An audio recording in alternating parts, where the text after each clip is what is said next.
Magandang araw sa ating lahat mga boxing fans saan mang panig ng mundo. Grabe yung mga labanan kanina. Ma-aksyon talaga. Matagumpay po ang comeback fight ni Sunny Edwards kontra sa kanyang laban kanina sa Mexicano na si Adrian Coriel. Panalo si Sunny Edwards by unanimous decision or split decision. Tumas ang kartada ni Sunny Edwards sa 21 wins with 4 wins coming by way of knockout at may isang talo. Si Adrian Coriel naman, lumagapak po sa 24 wins with 5 wins coming by way of knockout, may 6 na talo at may isang tabla. So congratulations para po kay Sunny Edwards.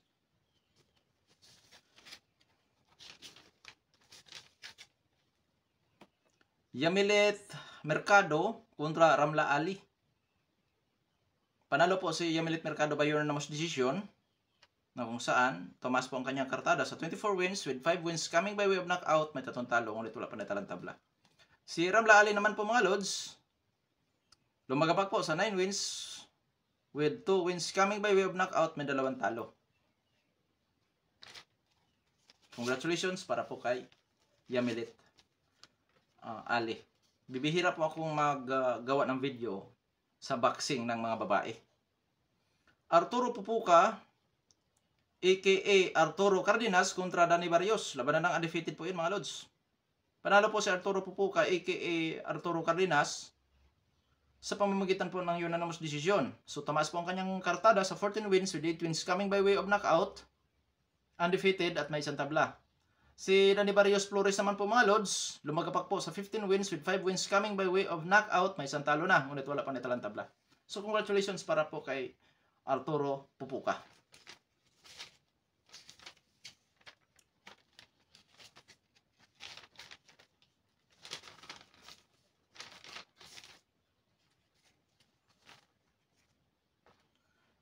Gino Rodrigo kontra Elvis Rodriguez.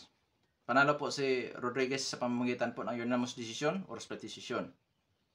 Tumas po ang kartada ni Elvis Rodriguez sa 16 wins with 13 wins coming by way of knockout, may isang talo at may isang tabla. Samantala, ang ating kababayan na si Gino Rodrigo, lumagapak po sa 12 wins with 10 wins coming by way of knockout, may 4 na talo at may 2 tabla. Pero kanina mga lods, masaya na sana ako pinabagsak niya itong si Elvis Rodriguez. Kung ito na, sumabay. Dumikit. Kaso, nabawian si kabayan at yun nga, natalo sa puntusan. Pero napakaganda po ng ipinakita na performance ng ating kababayan. Oo, napakaganda. At syempre, ang karanasan na nakukuha ni kabayan doon sa laban na yan. Muntikan talaga. Isang bagsak Bagsak tapos groggy pa. Kaso lang si kabayan, nung nag-aggressive, pinabayaan naman niya ang depensa na counter siya. Pero hindi naman ininda ni kabayan. So may tibay po ang ating kabayan. So magandang ano rin ni kabayan yon.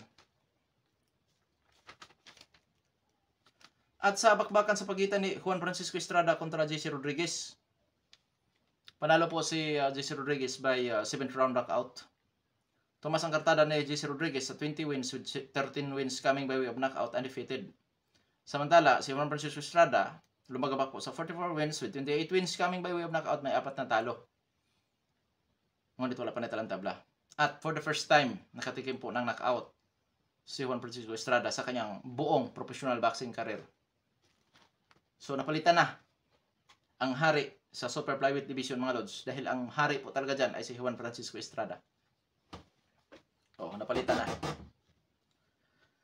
Kapansin-pansin na nasasaktan si Juan Francisco Estrada sa mga suntok ni JC Rodriguez, at kapansin-pansin din po na si Juan Francisco Estrada parang iba yung galaw, dahil nga po sa 1.5 year na hindi nito pagiging aktibo. May posibilidad na may ininda ngayon na na ring rust. Ganon pa man, ganon talaga sa boxing. Hindi ko inasahan na mauwi sa knockoutan ng laban kasi parehong may kunat. Pero yun nga, pagka sinasabi nating may kunat, ibig sabihin nun mga lods, hindi sa lahat ng pagkakataon madadala ang kakunatan. Oo. Congratulations para po sa bagong may hawak sa WBC na si GC Bam Rodriguez. Magandang laban. Oo. Prediction ko kasi dito, GC Rodriguez by split or unanimous decision dahil posible nga ganun lang ang mangyayari dahil pareho may kakunatan ang maglalaban pero hindi nangingibabaw yung power at yung isang suntok sa bodega ni GC Rodriguez yun talaga ang liver punch yata yun tumama kay Juan Francisco Estrada, hindi na nakabawi. Grabing laban. Panghuli na ating tatalakayin, congratulations pala para kay GC Bam Rodriguez. At sa panig naman ng mga natalo, bawi na lang sa susunod. Teopo Lopez kontra Steve Claggett.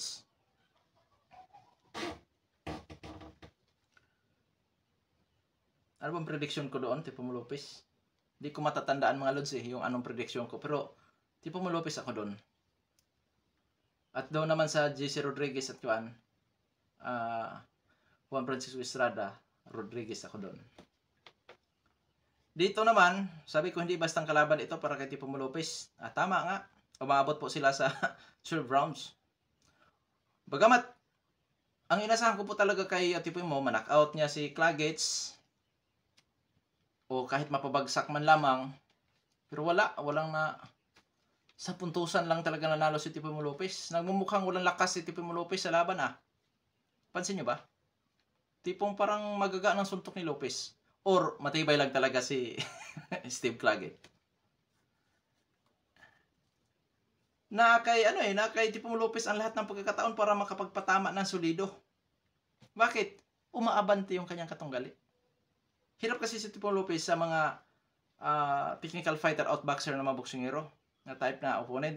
Ayun, pressure fighter, brawler ang style ni Steve Claggett. Boxer puncher siya, oo, pero yun ang malimit niyang galawan. Na kung saan may defensive style din naman si Claggett kahit paano, pero bibihira natin makikita. Pero siyempre sa ating pagsasaliksik, dapat titingnan natin yung galaw ng magkabilang panig. Boxer puncher para sa akin si Steve Claggett. Pareho naman sila ni Tio. Noon saan inaasahan ko kay Tio na makapagpatama talaga ng solido. Oo, nakapagpatama naman siya pero wala Parang napakagaan ng suntok ni Teopo Lopez. Congratulations para kay Lopez kung saan panalo siya by unanimous decision. Tumaas ang kanyang kartada sa 21 wins with 13 wins coming by knockout, may isang talo. Samantala si Steve Claggett naman lumaga pa po sa 38 wins with 26 wins coming by knockout, may 8 talo na at may 2 tabla. Pero maganda yung pinakita ni Claggett kay talo. Maganda pa rin ang kanyang pinakita. Ang katanungan natin dito mga lods, kasi itong si Tio, hindi ako nagkakamali, hinahamon niya si Crawford sa 154 pounds, doon sa super welterweight division. Dito pa nga lang sa super lightweight division, tipong limitasyon na sa kanyang lakas. Pansin nyo ba? Buhat nung tumungtong si Teopo Lopez sa super lightweight division, sa laban niya kay Josh Taylor. Napabagsak niya si Taylor saglit. Tapos Jermaine Ortiz. Takbo naman si Ortiz. Wala na. Hindi na nagkaroon ng technical knockout wins itong si Teopo Lopez. Sa madaling salita mga lods, nasa peak na. Limit na siya sa kanyang power. Ngayon tataas siya doon sa 154. Na kung saan pinagbalaki ang skills. Okay, may skills ka nga kung hindi ka naman irerespeto ng katunggali mo. Ay hindi ka naman katulad ni Floyd Mayweather Jr. na lahat ng depensa nandoon. Ay masasabi kong sa tingin ko hahamon-hamon siya kay Crawford doon sa super welterweight division. Bugbog lang abutin niya doon. Kulata lang siya doon mga lods. Iba yung kanyang salita kaysa kanyang gawa. Kahit nga dito kay Jeron Ennis, itong si Tipo Lopez, baka knockout pa yan eh. Kung lalaban niya na si Jeron Ennis sa welterweight division, delikado pa siya dyan. Kung si Ennis ang kanyang pagdiskitaan. Si Ennis, mga lods, technical fighter. Pero may power. Lahat ng kalaban mayroon si Jeron Ennis. Kaya ewan ko lang dito kay Tipo Lopez, maangas kasi. Bagamat yung kanyang kaangasan naman ay wala naman tayong pakialam niyan eh. Mag-angas ka dyan, bahala ka.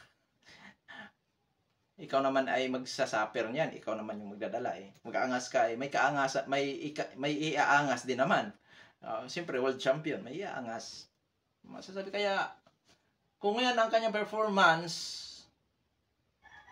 dito sa super lightweight division, ano kaya ang mangyayari sa kanya kung dadagdagan na siya ng ilang libras? Na kung saan, pag dadagdagan ka ng libras, ano yan eh, may mga pwedeng mangyayari sa'yo. Or lilipat ka ng division. Madala mo kaya yung tibay? Madala mo kaya yung moves mo? Di ka kaya babagal kung dadagdagan ka ng kilo pa sa katawan? Yun yung Kaya abangan natin ito si Tio. Hindi ako na-excite doon sa kanya naging performance ngayon. Na-excite ako kung anong mangyari sa kanya kung tataas ito ng timbang.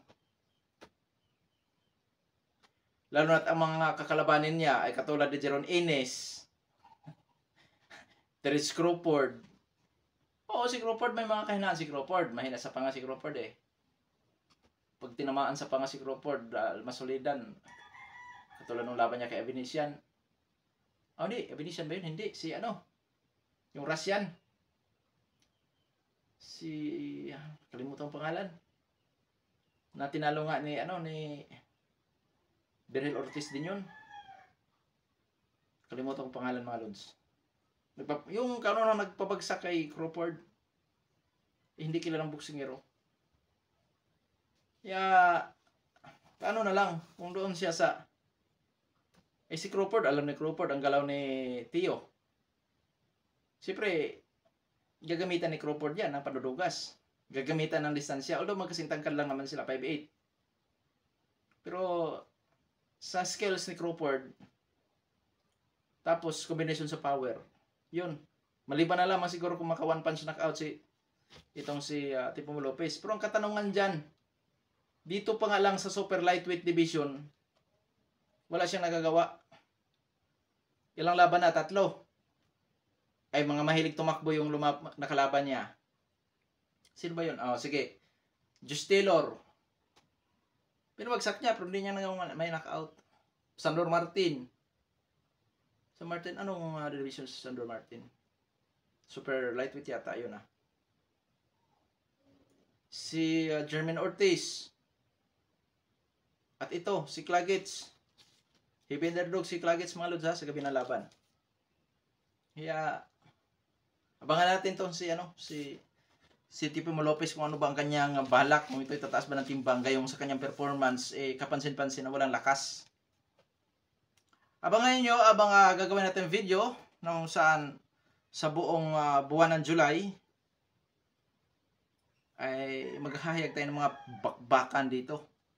At ang una nating tatalakayin dyan ay ang labanan sa pagitan ni Shukichi Iwata kontra Jasil Trinidad. July 6 po yan, ang bakbakan na yan. Kaya yan ang una nating tatalakayin sa buwan ng Hulyo. Hanggang dito na lamang ito, Wonder Sports Tweets. Maraming salamat po.